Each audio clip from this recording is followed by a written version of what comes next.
voy a invitar a que abran sus Biblias, por favor, en el Salmo 14, ¿vale? Y seguidamente busque Proverbios 1. Vamos a hablar de sabiduría el día de hoy, de cosas sabias, ¿vale? Bueno, siempre hablamos de cosas sabias, solo que de una manera más especial igual el día de hoy, ¿vale? Salmos 14 y Proverbios capítulo 1. Vale, vamos a empezar leyendo el Salmos 14 primero, ¿vale? Si no lo encuentran, lo tiene en la pantalla, y si no, apúntelo.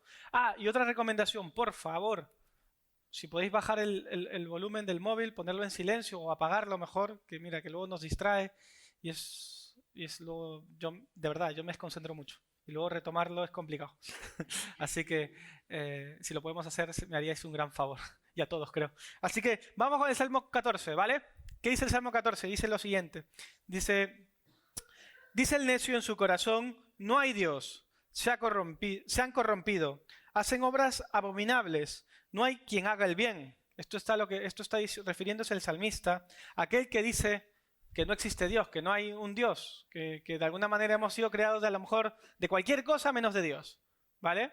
Y dice el salmista que es un necio, ¿vale? Y Proverbios 1, vamos a ver qué nos dice Proverbios 1 con respecto a la sabiduría, ¿vale? Proverbios 1 me aparece también ahí y dice lo siguiente. Proverbios de Salomón, hijo de David, rey de Israel. Para entender sabiduría y doctrina, para conocer las razones prudentes, para recibir el consejo de prudencia, justicia, juicio y equidad, para dar sagacidad a los simples y a los jóvenes inteligencia y cordura. Oirá el sabio y aumentará el saber. Y el entendido adquirirá consejo para entender proverbio y declaración, palabras de sabios y sus dichos profundos. El principio de la sabiduría es el temor de Jehová. Los insensatos desprecian la sabiduría y la enseñanza.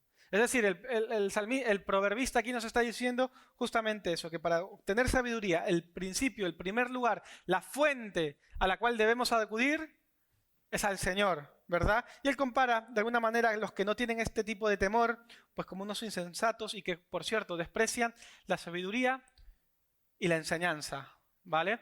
Y claro, podríamos hablar aquí de muchas cosas, pero tenemos que hacer un paréntesis, ¿vale? En esto tendríamos que ver realmente, porque cuando yo investigaba un poquito acerca de la sabiduría y todo este tipo de cosas, me daba cuenta de que hay una diferencia abismal, por ejemplo, entre sabiduría e inteligencia, ¿vale? Parece que son cosas complicadas, pero una tiene un sentido un poquito más profundo y la otra tiene que ver más que nada con adquirir conocimientos puntuales, ¿vale? Entonces, el proverbista aquí nos está hablando de sabiduría, que es el principio de ¿qué? ¿Cuál es el principio de la sabiduría? Uy, pero ahí me lo ha dicho a usted ahí como medio dormido.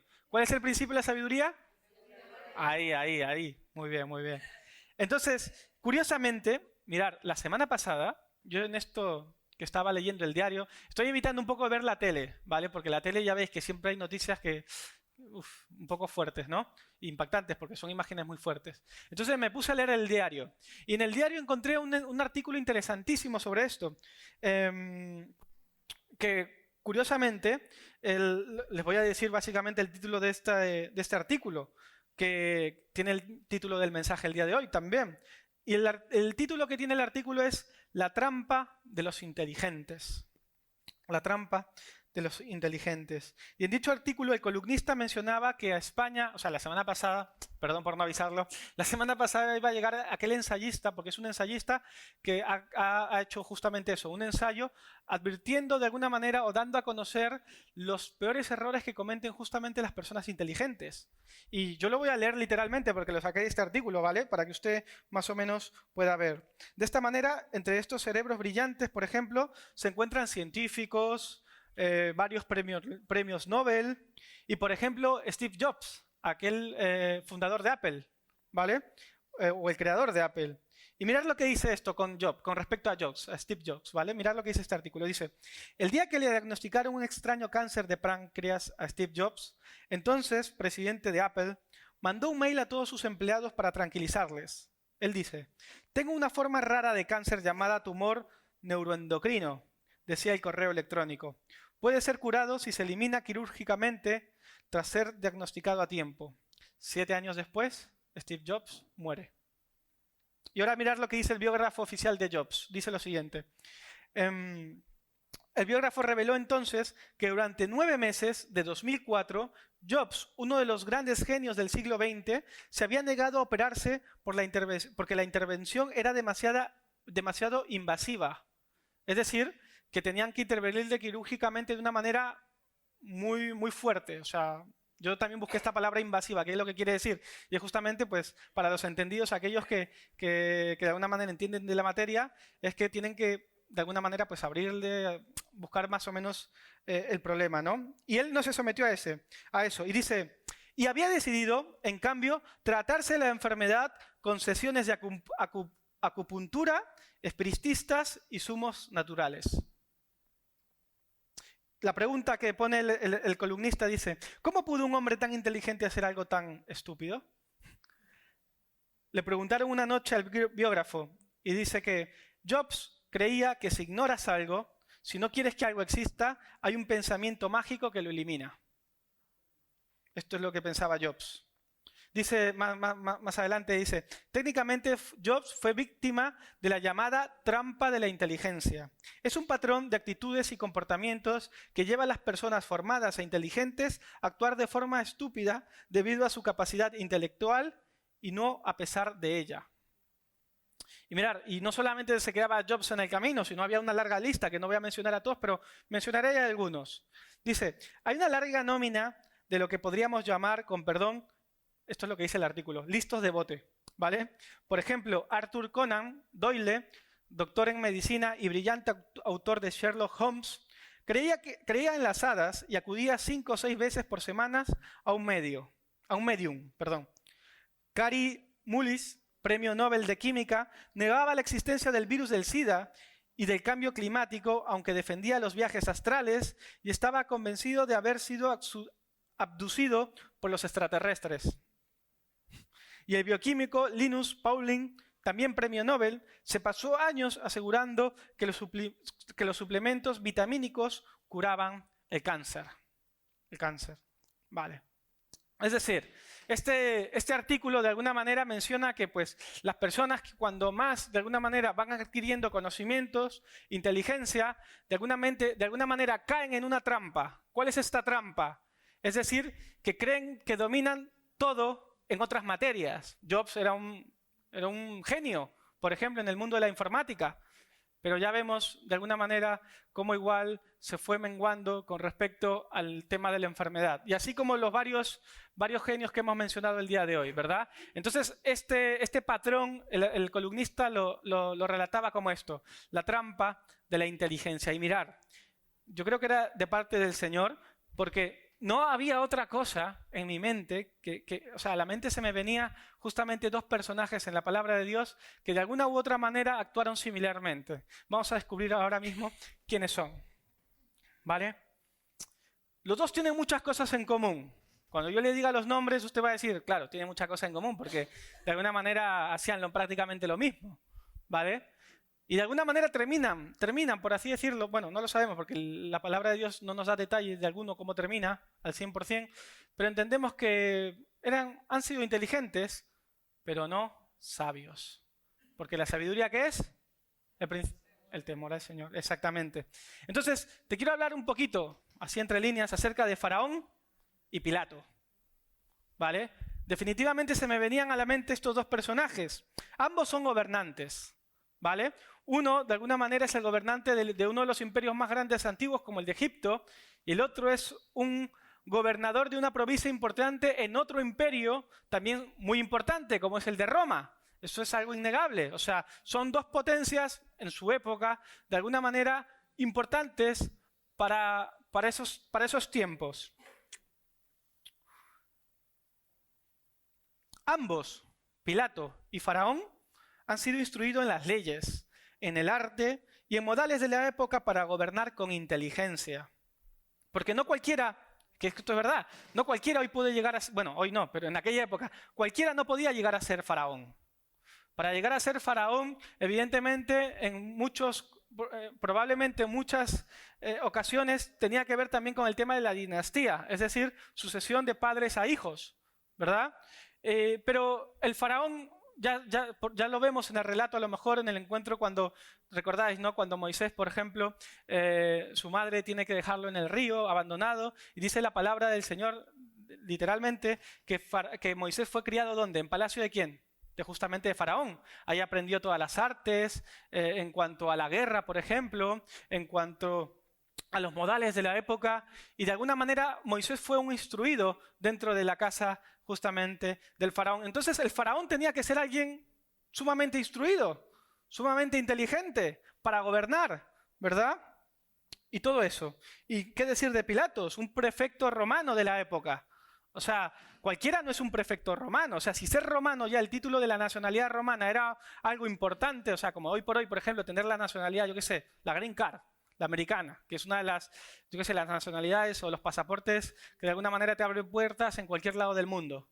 Pues en esta época, con solamente ser un prefecto, perdón, con solamente ser un ciudadano romano, era algo muy importante. Y ni qué decir si eres soldado, ni qué decir si eres centurión, ni qué decir si eres a lo mejor un legionario, pero si eres un prefecto, un gobernador, esto es otra cosa, estamos hablando de otras ligas, totalmente. Entonces cualquiera no llega a ser ni prefecto romano, ni faraón. Tienen que ser personas instruidas. Tienen que ser necesariamente personas inteligentes. ¿Vale? Podríamos decir entonces, o llegar a una conclusión el día de hoy, en que ambos eran personajes inteligentes. En cuanto a Faraón, por ejemplo, la palabra del Señor en Éxodo, acompáñame a Éxodo, por favor, capítulo 1, versículo 8 al 22, nos da algunos detalles de su personalidad, de su carácter. ¿Vale? Vamos a leer un poquito acerca de lo que dice Éxodo, capítulo 1, del 8 al 22.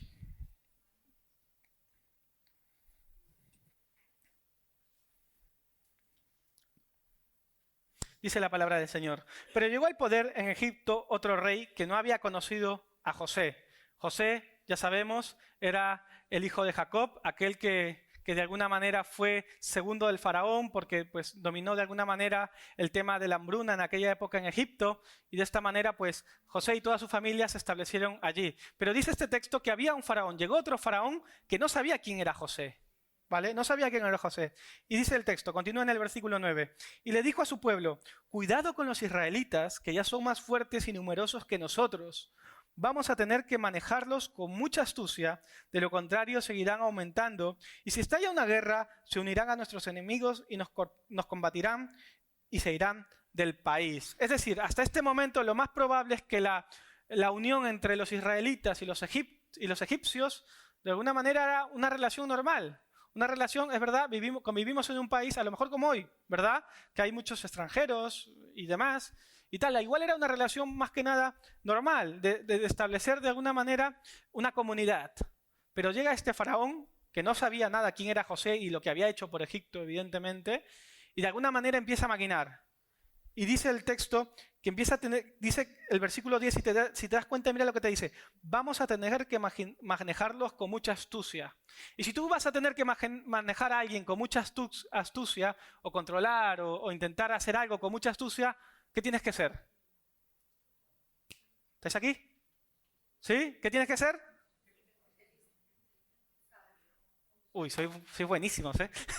Sí, sabio, inteligente, bueno, inteligente. Pero si vas a tener que manejar, la palabra más correcta seguramente sería, si vas a tener que manejar a alguien con mucha astucia, ¿qué tienes que ser? Un astuto. Claro está, ¿verdad? Alguien astuto. Entonces este faraón no era un principiante, no era alguien que de alguna manera había salido, yo qué sé, no había terminado la ESO, ni seguramente no ha ido a la universidad. No, este faraón ha sido instruido en todo. ¿Vale? Y dice que él necesita manejar ahora con astucia. Y va a crear un plan, que lo vamos a ver ahora, que justamente va a incitar al pueblo a decirle que los israelitas se están multiplicando, que son más que los egipcios, y que va a haber un problema. Porque si ellos van creciendo y van creciendo, pues lo más probable es que se vayan con sus enemigos y luego los abandonen. ¿Vale? Entonces él va a maquinar un plan. Esto se ejerció solo en la cabeza del faraón. Y luego lo llevó a los demás egipcios. Y va a generar un plan. ¿Vale? Así que acompáñame, sígueme en la lectura en el versículo 11, dice, fue así como los egipcios pusieron capataces para que oprimieran a los israelitas. Esta es la primera vez, de alguna manera, donde el texto nos explica que los egipcios empiezan a oprimir a los israelitas. Dice, les impusieron trabajos forzados, tales como edificar para el faraón las ciudades de almacenaje, Pitón y Ramsés. Pero cuando más los oprimían, más se multiplicaban y extendían, de modo que los egipcios llegaron a tenerles miedo. Madre mía. Aquí vemos cómo el faraón está intentando maquinar su plan, ¿verdad? Pero este faraón es inteligente, pero no es sabio, ¿vale? O sea, vamos a ir viendo un poquito más adelante. Entonces, a pesar de que, fíjate, a pesar de que el faraón está intentando maquinar un plan para tener el control de todo, con astucia, ¿quién está detrás de la escena de todo? El Señor. Claro está. Porque, faraón, perdóname, tú puedes ser lo más inteligente que tú quieras, pero el autor de la sabiduría es mi Señor. Y cuando Él abre una puerta, no hay nadie que la pueda cerrar. Y cuando Él cierra una puerta, no hay nadie que la pueda abrir, ¿verdad? Así que detrás de la escena se encuentra nuestro Señor, que ya está empezando a abrir su obra. Generalmente nosotros llegamos al texto y pensamos que todo empieza con Moisés, ¿verdad? Pero ya vemos cómo desde un principio el Señor ya está trabajando, como cuando trabaja en nuestras vidas, ¿verdad? Cuando nos va cautivando con su palabra, cuando a lo mejor tienes un vecino que por ahí te lanza un versículo o es amable y tú dices, ¿por qué me están pasando estas cosas? Es que Dios ya está trabajando en nuestras vidas hasta que lleve el momento culmen. El momento culmen es cuando tú vas a responder al Evangelio. Y evidentemente ahí tenemos que ser justamente también, aparte de inteligentes, sabios. Entonces, sígueme. ¿Dónde me quedé? Me he despistado, ¿ves? El 13, ¿no? Vale, muy bien. Dice, por eso les imponían trabajos pesados y los trataban con crueldad. Les amargaban la vida, obligándoles a hacer mezcla y ladrillos y todas las labores del campo. En todos los trabajos de esclavos de los israelitas realizaban, los egipcios los trataban con crueldad. Había dos parteras hebreas llamadas Sifra y Fuba. ¿Cómo se llamaban las parteras? Eso es, y Fuba. Dice, eso es, Fuba. A las que el rey de... Les ha gustado el nombre. Esto fue del campamento también de jóvenes que utilizó Oscar. Sí. Sifra y Fuá. Dice, a las que el rey de Egipto ordenó, mirar lo que ha hecho el rey de Egipto, está haciendo Faraón, es Faraón quien les ordena a estas dos parteras. Y les dice, por cierto, son hebreas estas parteras, y le dice, cuando ayuden a las hebreas en sus partos, fíjense en el sexo. Si es niño, mátenlo, pero si es niña, déjenla con vida. Sin embargo, las parteras temían a Dios. Así que no siguieron las órdenes del rey de Egipto, sino que dejaron con vida a los varones. Entonces el rey de Egipto mandó llamar a las parteras y les preguntó, ¿por qué han hecho esto? ¿Por qué han dejado con vida a los varones? Las parteras respondieron. Mirad lo que responden las parteras, es tremendo, ¿eh? Dice, resulta que las hebreas no son como las egipcias, sino que ellas están llenas de vida y dan luz antes que lleguemos. Es decir, nosotros aquí no tenemos nada que ver, nosotros, Faraón, estamos haciendo lo que tú nos has dicho, es verdad. Faraón, tú quieres controlarlo todo. Y evidentemente nosotros te debemos obediencia, a pesar de que somos hebreas. Pero había algo diferente en ellas. ¿Qué era? ¿Recordáis lo que dice el texto? Uy, me habéis dicho cualquier cosa aquí. ¿Qué es lo que hacían ellas? Le temían al Dios. Por tanto, ¿cuál es el principio de la sabiduría? ¿Y qué eran Fuba? ¿Cómo se llamaban? ¿Y qué eran Sifra y Fuá? Esto es tremendo. Si el principio de la sabiduría es el temor al Señor, y Sifra y Fuá temían al Señor, eran sabias. Eran sabias. ¿A que sí? Esto es como el cole, ¿eh? No pasa nada, ¿eh? Yo no voy a reprobar a nadie. Eran sabias, actuaban con sabiduría. Actuaban con sabiduría, porque a pesar que tenían el gobernante aquí que les había... Por cierto, no te he contado. Como el gobernante se entere que ellas hubiesen hecho eso adrede, la que les hubiese caído. Pero, ¿quién está detrás de todo? Dios, claro que sí. Claro que sí. Mirad lo que dice el 20. De este modo, los israelitas se hicieron más fuertes y más numerosos. Además, Dios trató muy bien a las parteras. Y por haberse mostrado temerosas de Dios, les concedió tener muchos hijos. El faraón, por su parte, dio esta orden a su pueblo: tiren al río a los niños hebreos que nazcan y a las niñas déjenlas con vida. Estamos viendo un poquito de la personalidad de Faraón, cómo era un estratega, ¿verdad? Cómo primero empieza con el pueblo, empieza a incitar de alguna manera con estas ansias de poder, el hecho de hacer un freno, crear una estrategia para que los israelitas no sigan multiplicando, no sigan multiplicándose, no sigan siendo numerosas. Tal es así que luego habla con las parteras, con Sifra y Fuá, ¿verdad?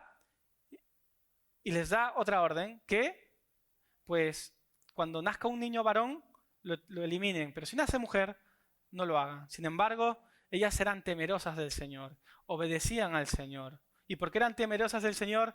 Evidentemente, cuando tú y yo somos temerosos del Señor, siempre hay recompensa. Siempre hay recompensa. Porque lo que somos tú y yo en lo secreto, Dios lo recompensa siempre en lo público. Así que esto es un poquito el faraón. Esto es un poquito lo que es el faraón. ¿Qué tal te está pareciendo el faraón? ¿Está bien o no? Sí, ¿no? Bueno, ya veremos más adelante. Dice, entonces, ahora, por otro lado tenemos ¿a quién? A Poncio Pilatos, ¿verdad? El procurador. Que si bien es cierto, la Biblia no da mucho detalle como el faraón, a lo mejor en cuanto a su carácter, pues podemos deducir muchas cosas que yo por lo menos he podido encontrar en la parte un poco extrabíblica, es decir, fuera de la Biblia, con algunos historiadores y demás y tal, que cuentan algo en cuanto a su personalidad, pero ya os digo, o sea, en cuanto al carácter de Poncio Pilato, no hay mucho que decir en cuanto a la Biblia, ¿vale? Entonces tenemos algunos datos extrabíblicos que nos afirman que fue uno de los gobernadores de la región de Judea que gobernó entre los años 26 y 36 después de Cristo. Que por cierto, este gobierno que tuvo Pilato en Judea fue de 10 años más o menos. Y en esta época, déjame decirte que es una época un poco difícil.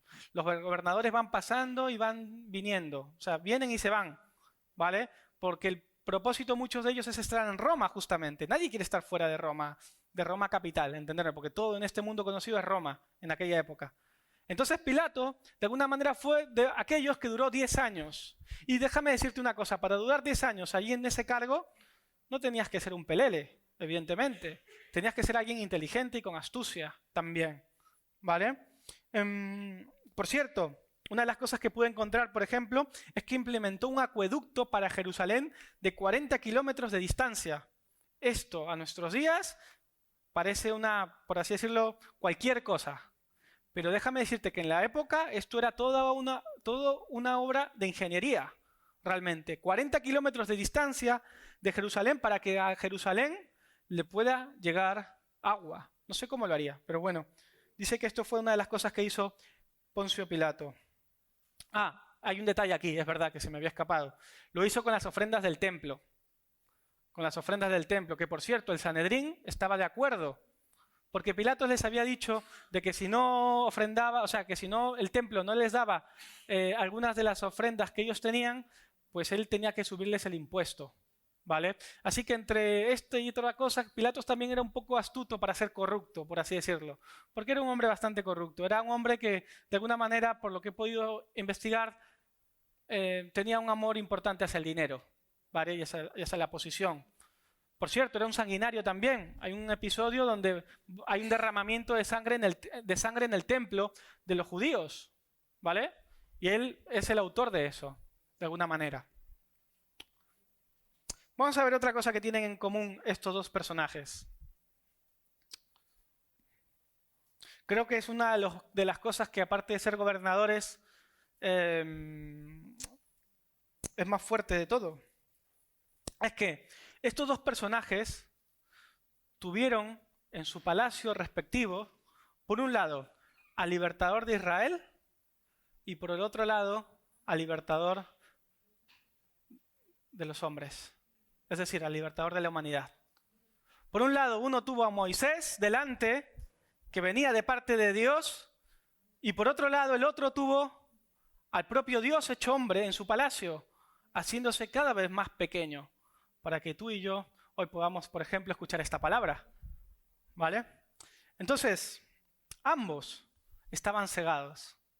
Ambos estaban cegados en sus ansias de poder, en sus ansias de querer intentar controlar todo, uno de una manera distinta al otro, que también ahora lo vamos a ver, ¿vale?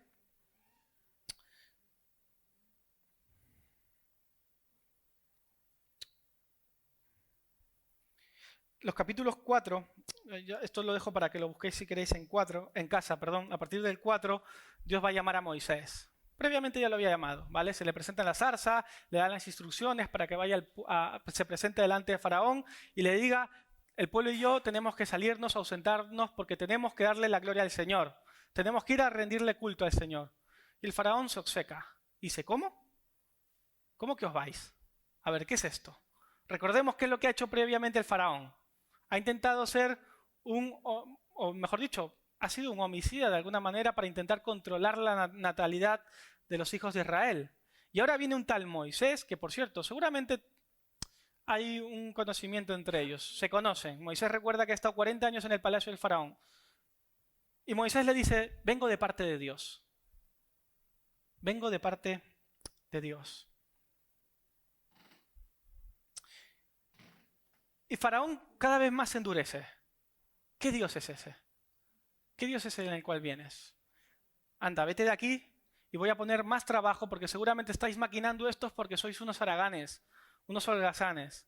Entonces voy a poner más trabajo al pueblo para que no estés pensando en estas cosas. Y evidentemente, efectivamente, luego lo cumple. Impone más opresión ante el pueblo y más maltrato inclusive a los alguaciles, aquellos que custodiaban de alguna manera que los hebreos puedan seguir trabajando, que eran hebreos. ¿Vale? Entonces, se maquina todo esto. Entonces, Faraón está cegado, de alguna manera.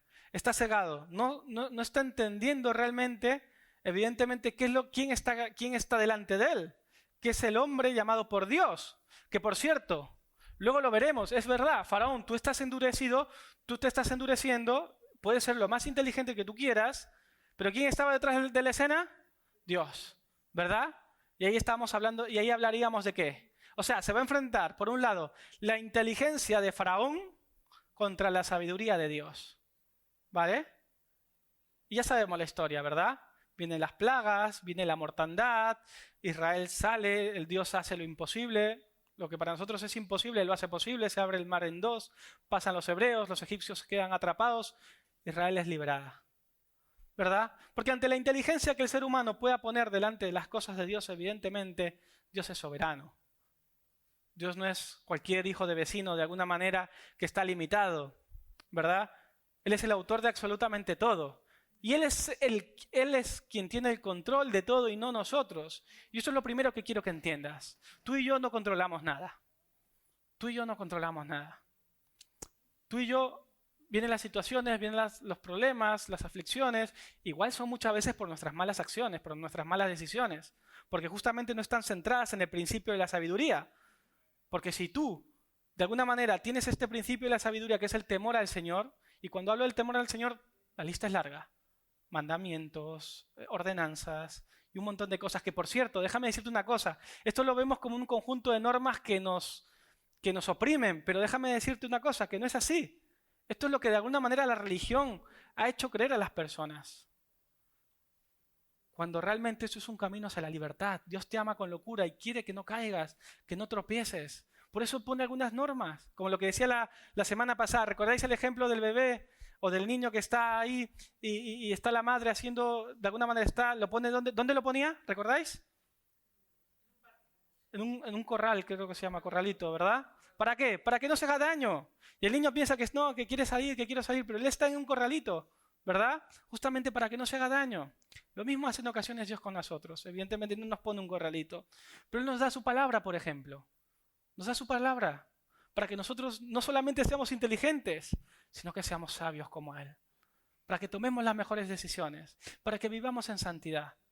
para que realmente cuando caminemos, caminemos con integridad y que las personas que no le conocen puedan ver en nosotros a Cristo Jesús y de esa manera poder impactar este mundo. Pero en ocasiones, lamentablemente y tristemente, el resultado muchas veces es otro. Nos gobiernan nuestras situaciones, nos gobierna nuestra carne, nos gobierna y pensamos que somos inteligentes, inclusive cuando pensamos que nos salimos con la nuestra, ¿verdad? Cuando detrás de eso, evidentemente, hay toda una maquinación que viene de parte del enemigo para que nosotros cada vez caigamos y caigamos más. Por eso, déjame decirte una cosa, tú y yo no controlamos nada. Puedes ser lo más inteligente que quieras. Y hemos nombrado antes una lista, ¿verdad? De cómo trataron sus casos, sus problemas. Pues intentando controlarlo todo al fin y al cabo, creyendo que de esa manera desaparecerían los males, las enfermedades y las patologías. Pero hay algo más importante que hay detrás de todo eso. Y justamente tiene que ver con sabiduría y no con inteligencia. ¿Vale? Vamos a hablar del otro ejemplo. Te he hablado ahora de que Moisés, el llamado por Dios para ser libertador del pueblo, está enfrente de Faraón. Pues te voy a hablar ahora de Pilatos, ¿vale? Y acompáñame a Mateo 27, del 11 al 25. También me va a aparecer por pantalla, ¿vale? También me va a aparecer ahí en pantalla. Dice la palabra del Señor. Vamos a ir un poquito rápido. Dice, mientras tanto Jesús compareció ante el gobernador y éste le preguntó, ¿eres tú rey de los judíos? Tú lo dices, respondió Jesús. Al ser acusado por los jefes de los sacerdotes y por los ancianos, Jesús no contestó nada. ¿No oyes lo que le declaran de ti?, le dijo Pilatos. Pero Jesús no respondió ni una sola acusación, por lo que el gobernador se llenó de asombro. Ahora bien, durante la fiesta el gobernador acostumbraba a soltar un preso que la gente escogiera. Tenían un preso famoso llamado Barrabás. Así que cuando se reunió la multitud, Pilato, que sabía que le habían entregado a Jesús por envidia, les preguntó, ¿a quién quieren que suelte? ¿A Barrabás o a Jesús, al que llaman el Cristo? Mientras Pilato estaba sentado en el tribunal, su esposa, le envió el siguiente recado. No te metas con este justo, pues por causa de él hoy he sufrido mucho en sueños. Pero los jefes de los sacerdotes y los ancianos persuadieron a la multitud a que le pidiera a Pilato soltar a Barrabás y ejecutar a Jesús. ¿Al cual los dos quieren que lo suelte?, preguntó el gobernador. A Barrabás. ¿Y qué voy a hacer con Jesús, al que llaman el Cristo? Crucifícalo, respondieron todos. ¿Por qué? ¿Qué crimen ha cometido? Pero ellos gritaban aún más fuerte. ¡Crucifícalo! Cuando Pilato vio que no conseguía nada, sino más bien se estaba formando un tumulto, pidió agua y se lavó las manos delante de la gente. Soy inocente de la sangre de este hombre, dijo. Allá ustedes. Que su sangre caiga sobre nosotros y sobre nuestros hijos, contestó todo el pueblo. Entonces soltó a Barrabás, pero a Jesús lo mandó a azotar y lo entregó para que lo crucificaran. Ahora, el autor de la vida está delante del gobernador, de aquel que ha sido instruido, de aquel que hemos visto que ha construido un acueducto y que de alguna manera gobernaba la región de Judea, ¿vale? Y el autor de la vida está allí llevado de alguna manera justamente porque él ha venido a traernos la palabra de su padre, ¿no? Entonces la escena está en que lo han capturado y que lo llevan ante Pilatos. Mirad cómo es el pueblo, que se quería de alguna manera, no querían ser ellos mismos que hicieran este acto, porque claro, para eso también tenemos a los romanos, para que hagan de alguna manera el trabajo sucio, ¿no? Entonces lo llevan delante de Pilatos, está enfrente y Pilatos les hace una pregunta, una tras otra, tras otra. Jesús responde a la primera y dice, según lo que acabamos de leer, que luego se quedó callado Jesús. Y dice que Pilatos se quedó asombrado por él. Se quedó asombrado. Mira, déjame decirte una cosa. Si tú estás en un tribunal de aquella época en el cual el gobernador te tiene que juzgar, créeme, o sales vivo o no. O bueno, o encarcelado, o te quedas preso, ¿vale? O sea, aquí no hay medias tintas. Aquí se hace lo que la ley romana establece, ¿vale? Lo que la ley romana de alguna manera ha establecido para que todo tenga una regularidad, Aquí viene el sospechoso, la persona que está de alguna manera bajo ¿cómo se dice? Bajo el tribunal, bajo la acusación, gracias, bajo la acusación, y esa persona o sale sin cargos o presa, o evidentemente, como hemos visto en el caso de Jesús, pues muerta, ¿vale? Los romanos no tienen mucho trámite con esto. Los romanos de alguna manera son unos expertos en aplicar la ley, como se dice. Ellos no se van a ir con medias tintas, y menos Pilato, ¿vale? Pero Pilato se queda asombrado. Se queda asombrado ante la presencia del que está enfrente de él. No es cualquier preso este hombre. Y por cierto, ¿qué cargos vienen a traerme? Que se autoproclama el Cristo, el Hijo de Dios. Por este tipo de cargos, y luego lo leemos en los evangelios sinópticos, es decir, en los otros evangelios, vamos a encontrar que luego hay un recorrido. Es decir, Jesús luego va a Caifás, luego va a Herodes y luego vuelve a Pilato. O sea, que nadie se quería quedar con este marrón, ¿vale? Nadie lo quería hacer. Porque crucificar por a alguien que solamente porque se proclame el Hijo de Dios, déjame decirte, judíos o Sanedrín, estáis en un error. A nadie se le mata por autoproclamarse algo así. A lo mucho sería un loco, un hereje, un idólatra, y a lo mejor en vuestra ley, en la ley religiosa, sois vosotros los que tenéis que juzgar esto y tratarlo a vuestra ley, porque es un asunto religioso. Y Pilatos sabe de esto. Pilatos no se quiere meter en un asunto religioso con los judíos. Pero ahora son los judíos los que van a tramar algo. El pueblo va a creerse inteligente ahora.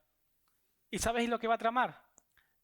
Lo vamos a leer seguramente en los evangelios también. Y les van a decir sí, pero se está autoproclamando el Cristo. El Cristo en esta época, la palabra, de alguna manera, Cristo tiene que ver con ungido. Pero hay un apéndice más, que se autoproclama el Señor. El Señor. El Señor en el griego tiene que ver con la palabra Kyrios o Kyrios, ¿vale? Y en este tiempo el Kyrios o el Kyrios es el César. No hay nadie, o sea, detrás de eso no hay nadie más. El Kyrios es el César. Y los judíos vienen y le dicen, pues este hombre se está autoproclamando justamente eso, el Kyrios. Y ahora, seguramente, él va a hacer una revuelta contra justamente el imperio. ¿Quieres eso, Pilatos? Y es allí donde Pilatos accede a llevarlo al tribunal. Si no hubiese sido por un asunto religioso nada más, lo más probable es que no lo hubiese traído al tribunal. Pero al autoproclamarse justamente el Señor, Pilatos lo tiene que llevar al tribunal, ¿verdad? Y luego vemos cómo igual hay detrás de la escena, la mujer dice que es atormentada en sueños y le dice, no te metas con este justo, vas a cometer un error y demás. Y como te digo antes, Pilato es un hombre inteligente, seguramente. Es un hombre que ha adquirido una inteligencia. Y esto de lavarse las manos y decir, esto es asunto vuestro, no es asunto mío, yo no tengo nada que ver con esto, la sangre que corra por vuestra carga o vuestra culpa, yo no quiero saber nada aquí. Esto no es normal. En un tribunal romano, que se hagan este tipo de cosas, no es normal. No se hace cada domingo en un juicio, ¿vale? Esto generalmente tiene que ser una obra, o mejor dicho, un caso explícito, puntual. Esto no es normal, lo de lavarse las manos. Es decir, Pilatos, a pesar de ser un hombre inteligente, si el faraón estaba cegado en querer controlarlo todo, Pilatos estaba cegado, ignorándolo todo. Yo aquí no tengo nada que ver. Yo no quiero saber nada con las situaciones que pasan aquí. Y este es otro error que en ocasiones cometemos. Si viene el problema a nosotros, viene la situación, la dificultad o lo que sea, y pensamos que las cosas van a pasar justamente haciendo ¿qué? Ignorándolas. Y no es así. Cada cosa lleva un procedimiento, un proceso.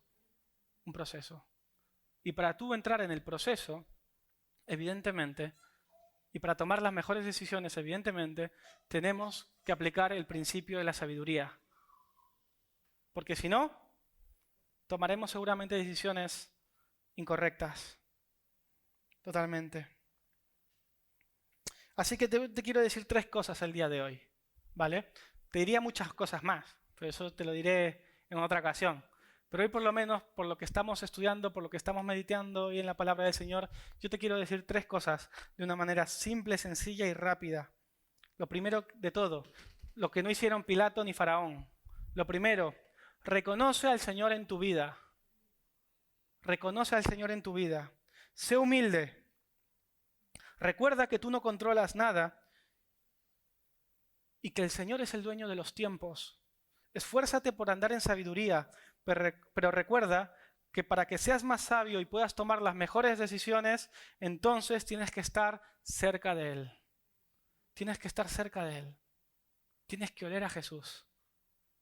Tienes que oler a Biblia.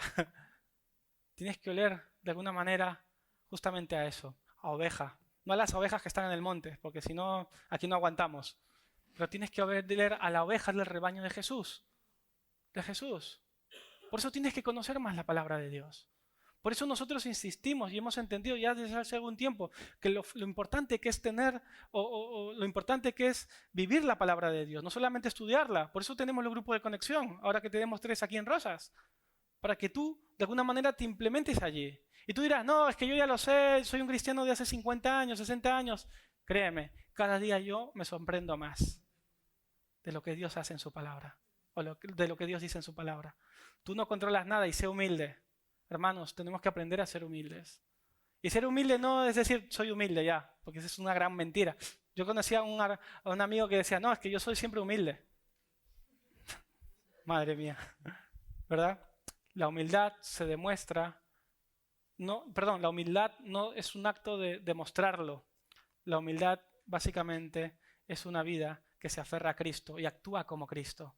Tiene compasión como la tenía Cristo. Ama como Jesús. Ama las cosas que Dios ama. Tiene misericordia como Él tenía misericordia. Y evidentemente obedece la palabra de Dios. Mirad lo que dice Proverbios 2:6.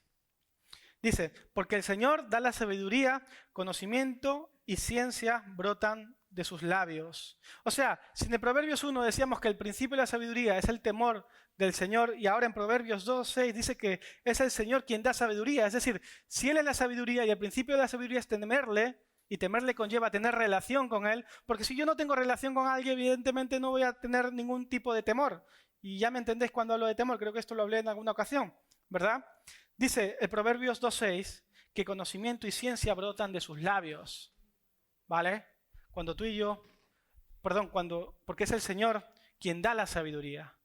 Y luego vamos a leer en Santiago, y esto lo dejo para que lo busquéis, que es Él quien da sabiduría a quien lo necesite, a quien lo pida, de verdad. ¿Cuántas veces oras por pedir sabiduría al Señor? ¿Cuántas veces oras realmente por las decisiones en las cuales te enfrentas?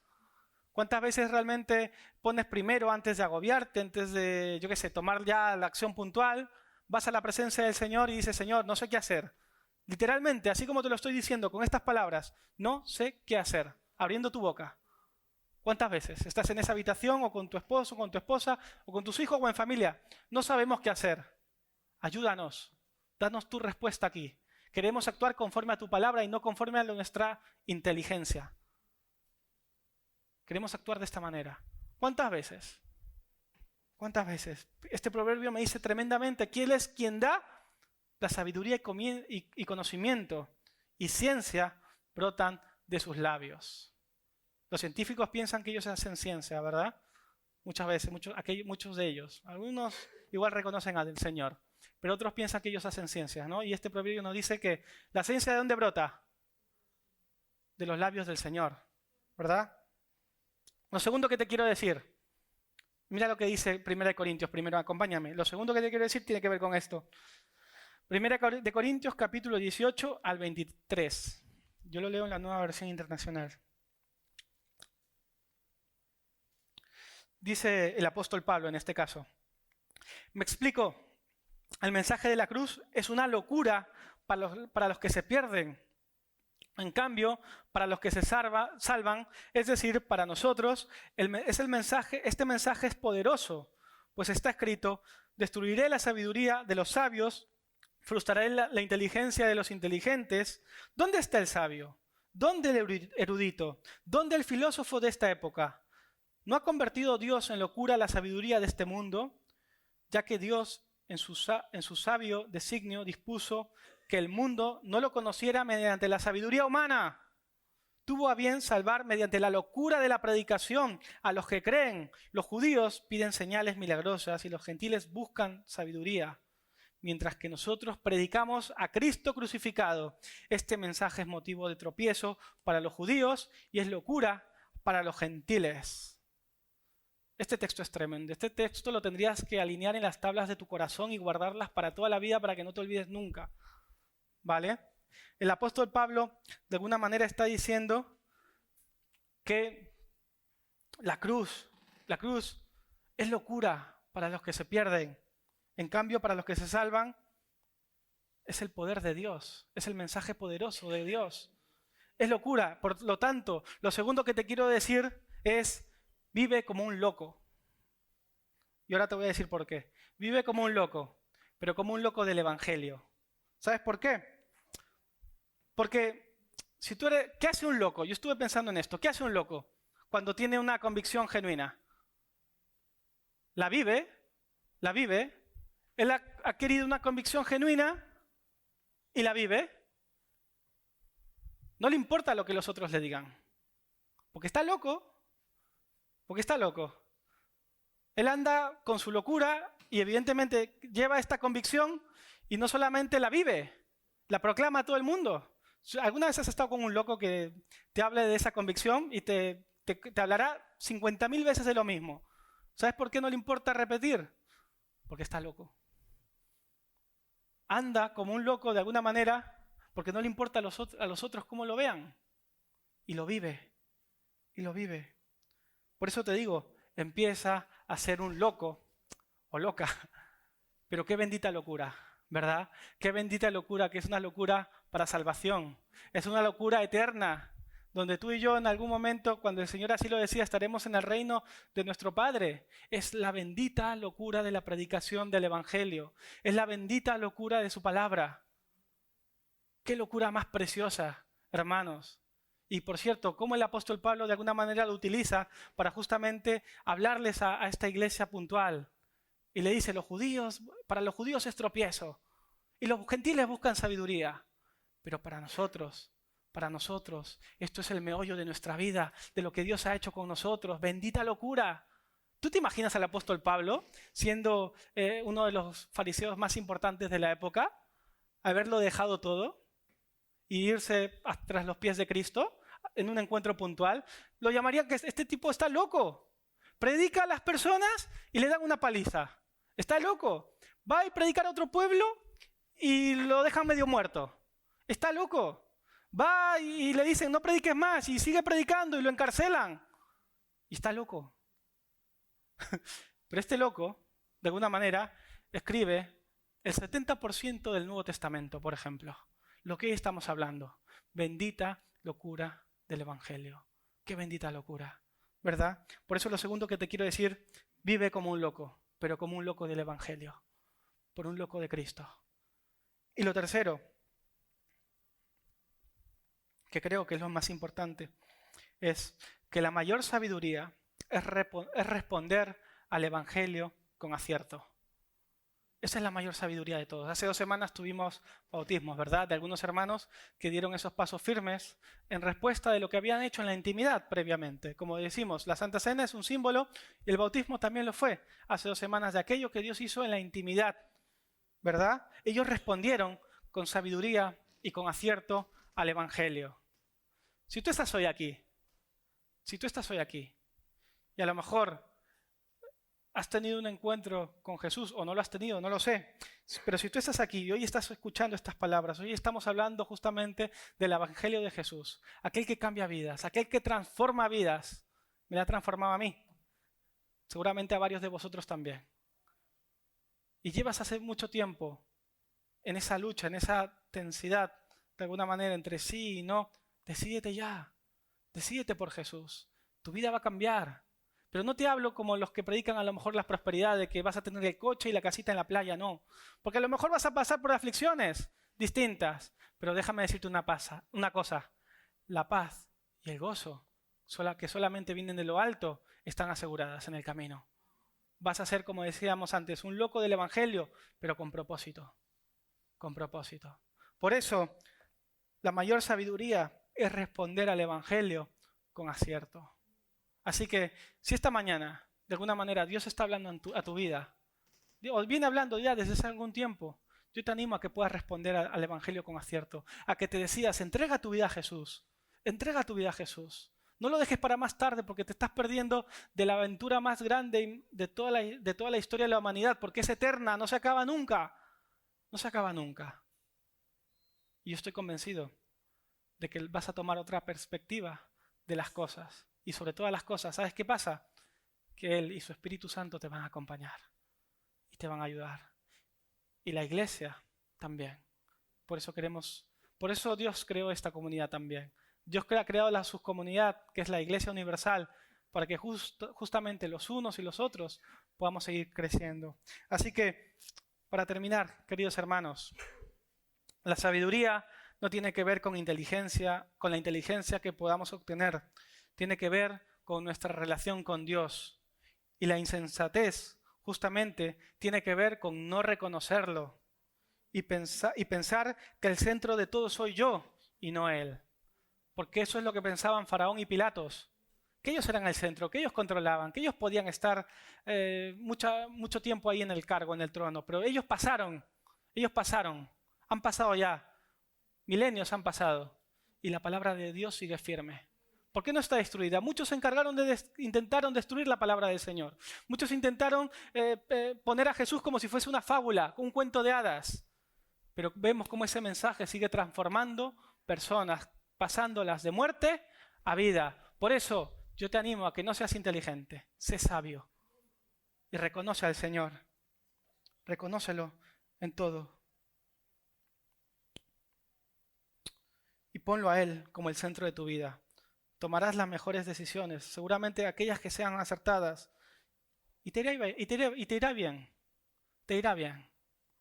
Porque Él va delante de ti. Deja que sea Dios quien bendiga tu vida para que tú seas de bendición para los demás.